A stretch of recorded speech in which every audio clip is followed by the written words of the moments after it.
Hey everybody, welcome to this video. In this video, we're going to be talking about how to actually make an electron cutout. So there's a few steps that happen to create one of these electron cutouts for a specific patient. The first one is that the physician will draw their desired cutout shape. This usually happens during the simulation phase. And then the shape is reproduced using a styrofoam block, and molten cerabend is poured around that styrofoam block and is allowed to harden. And then the styrofoam is removed, which results in a cerabend cutout that has the desired shape of what the physician wants. And so here I draw on the right is the template that the physician will use to actually draw out the desired shape that they want. So you can see you draw it on this clear sheet, and you include some information about machine, due dates and times.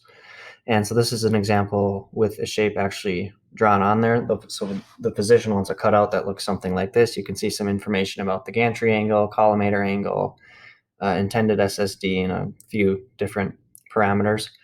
Here's a wire, a hot wire that you use to cut the actual shape out of that styrofoam there. So the wire heats up and you're able to just slice right through that styrofoam. You can make any shape that you want. And then after that, this shows the cerabend melter. So you just turn that lever there and the cerabend will come out. You pour it into that little cup shown at the bottom there. Then you take the liquid cerabend and you place your cutout in the desired place, and you pour the cerabend around the styrofoam, of course having that lead block on top there.